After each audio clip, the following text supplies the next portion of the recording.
Pertama, bahwa kriminalisasi aktivis itu sesungguhnya itu bagian dari pembungkaman demokrasi. Dan demokrasi itu justru hidup dan subur itu karena api dari para aktivis. Aktivis itu menjadi bara yang menimbulkan kehidupan demokrasi sehingga kehidupan demokrasi berjalan dengan baik karena kontribusi dari para aktivis dari berbagai bidangnya, baik aktivis media, aktivis lingkungan hidup, aktivis pendidikan, misalnya aktivis gender, aktivis migrant care, misalnya aktivis anti korupsi, aktivis anti narkoba, aktivis yang lain-lain.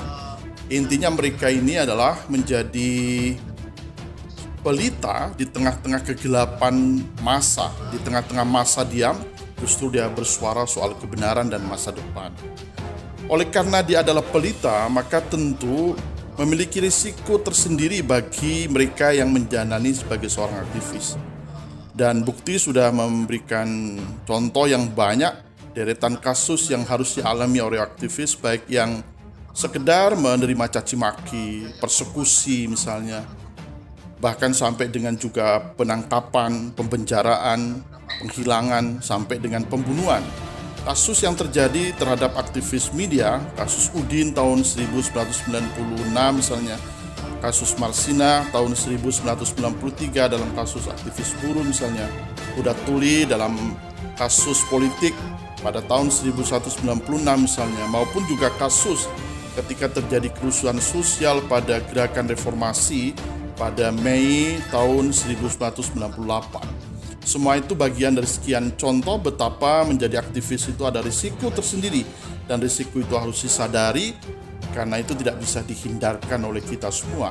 Karena ketika kita sudah memilih menjadi pejuang rakyat, memposisikan diri sebagai penyambung lidah rakyat, dan kita berpihak kepada kepentingan publik, otomatis ada risiko yang akan kita terima. Risiko yang paling terburuk adalah ketika kita ini kemudian mendapatkan dampak yang luar biasa dari perjuangan yang kita alami. Saudara sekalian, saya sejak baru selesai mahasiswa, sudah mencoba diri untuk menjadi bagian dari media, tetapi tidak sebagai seorang wartawan, tetapi lebih kepada orang yang menulis opini di media. Dan sampai hari ini kegiatan itu saya tetap lakukan, karena bagi saya menulis itu bukan hanya sekedar profesi, tetapi itu sebuah hobi yang luar biasa. Dan disitulah kita memanai aktualisasi diri kita.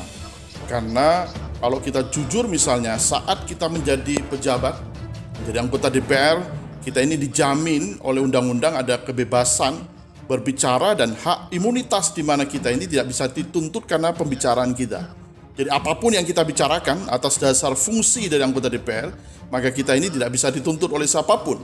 Hak imunitas itu adalah hak yang melekat, yang itu diberikan oleh undang-undang. Tetapi saat tidak menjadi anggota DPR, apakah kita masih tetap bisa menyampaikan berbagai fakta, keluhan, masalah yang timbul di tengah-tengah masyarakat? Saya kira masih terbuka lebar. Dan begitu pula misalnya dengan penggunaan media hari ini. Media hari ini luar biasa sudah bergeser dari media mainstream kepada media sosial.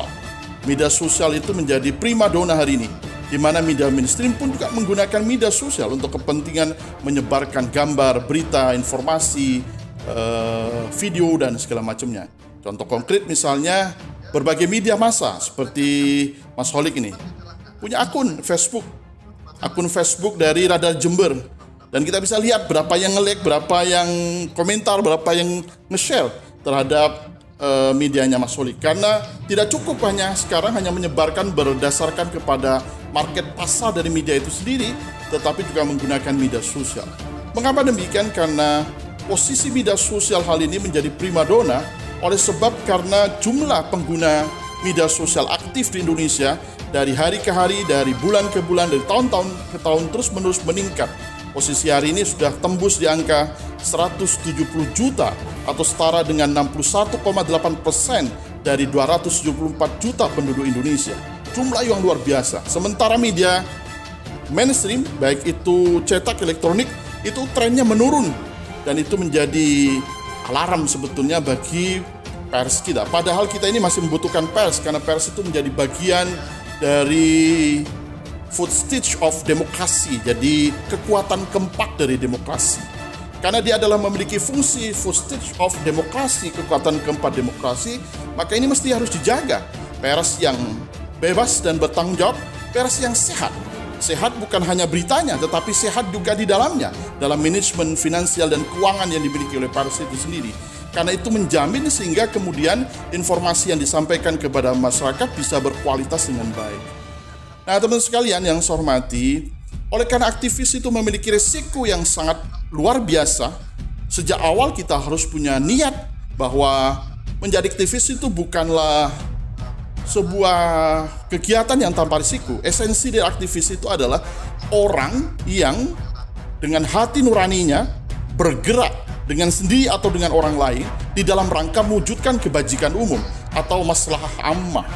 Nah, orang yang senantiasa bergerak dengan dirinya dan maupun dengan orang lain dalam mewujudkan kemaslahatan umum berdasarkan kepada kebenaran dan keadilan, itu sesungguhnya dialah sesungguhnya aktivis. Aktivis itu tidak ditentukan oleh waktu dan kurun dan profesi. Siapapun yang senantiasa bergerak dirinya dan menggerakkan orang lain dalam rangka mewujudkan kemaslahatan umum, sesungguhnya dia adalah aktivis. Aktivis itu bisa dari mahasiswa maupun juga bisa dari non-mahasiswa.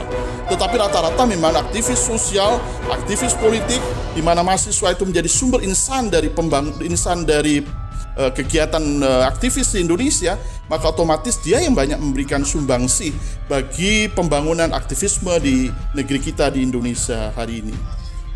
Oleh sebab itu saya kira hari ini kita harus sadari bahwa pembungkaman terhadap demokrasi ya salah satunya dilakukan dengan cara kriminalisasi terhadap aktivis.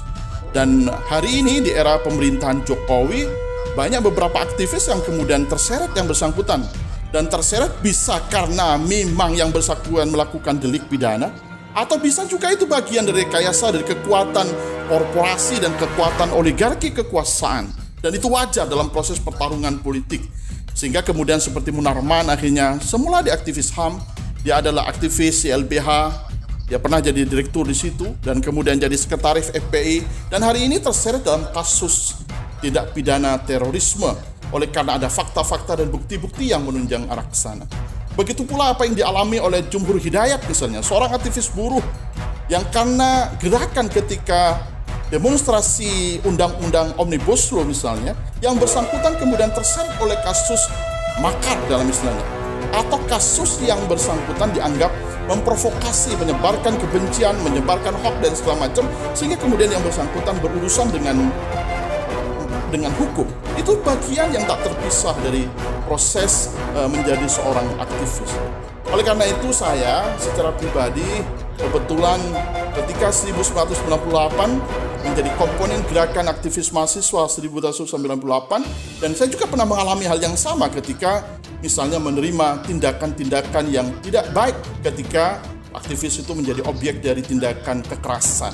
Dari 98 pada saat demo itu masih jarang, karena kebebasan berbicara masih sangat tertutup, dan ruang pengap publik itu begitu sangat pengap, dan tidak ada lagi kebebasan untuk berbicara, maka saat itu sebetulnya kita ini dihadapkan oleh sebuah tembok rezim yang itu justru menjadi hambatan bagi upaya kita untuk menyampaikan pendapat dan berekspresi. Oleh karena itu, maka menurut saya bahwa oleh karena aktivis itu menjalankan fungsi-fungsi sebagai seorang intelektual, apalagi mahasiswa sebagai bagian dari kekuatan intelektual, maka kita ingat pernyataan dari Edward Said, seorang akademisi Amerika yang berketurunan Palestina. Dia menyatakan bahwa seorang intelektual, seorang aktivis itu adalah mereka pencipta kebenaran di hadapan penguasa. Mereka yang selalu berkata benar dan dia berpihak kepada kepentingan publik walau itu berhadapan dengan kekuasaan. Dan itulah fungsi sebagai seorang aktivis yang senantiasa terkadang menjadi lentera, memberikan cahaya bagi sekitar tetapi memakan diri sendiri. Dan itu adalah martir dari sebuah kebenaran. Dan itu kadang-kadang dialami oleh siapapun mereka yang menjalani sebagai seorang aktivis. Tapi bagi kita yang sudah bergulat dengan dunia pergerakan, mau di dalam pemerintahan maupun di luar pemerintahan, mulut kita, hati kita tidak pernah akan terpenjara oleh kekuatan itu karena kita senantiasa menjalankan fungsi dan tugas dalam rangka mewujudkan maslahah ammah. Saudara, yang harus kita ingat bahwa kekuatan aktivis itu pada 5 kekuatan. Pertama, hati nuraninya. Seorang aktivis itu selalu risau ketika melihat ketidakbenaran, ketidakadilan, ketimpangan, kemiskinan, penyelewengan, dan tindakan-tindakan yang lain. Seorang aktivis itu punya logika. Dia punya logika yang sehat, akal yang waras. Logika yang sehat, akal yang waras itu menuntun yang bersangkutan untuk berpihak kepada kepentingan publik, bukan berpihak kepada kepentingan kekuasaan yang bersifat sesaat. Tetapi nurani dan logika tidak cukup, harus didukung oleh fakta-fakta yang memungkinkan, sehingga yang bersangkutan tidak mudah terseret dalam kegiatan pergumulan dalam memperjuangkan kebenaran. Fakta-fakta itu harus didukung oleh data. Fakta, data tidaklah cukup, harus memiliki kekuatan massa di belakangnya yang bisa membackup yang bersangkutan, sehingga apa yang disampaikan bukan kehendak dia pribadi, tetapi kehendak masyarakat luas. Disitulah sebetulnya kekuatan seorang aktivis. Kekuatan aktivis itu pada hati nuraninya, kekuatan aktivis itu pada logikanya yang sehat, kekuatan aktivis itu faktanya yang valid, kekuatan aktivis itu pada data yang akurat, kekuatan aktivis itu pada kekuatan massa yang kuat. Saya kira demikian. Terima kasih.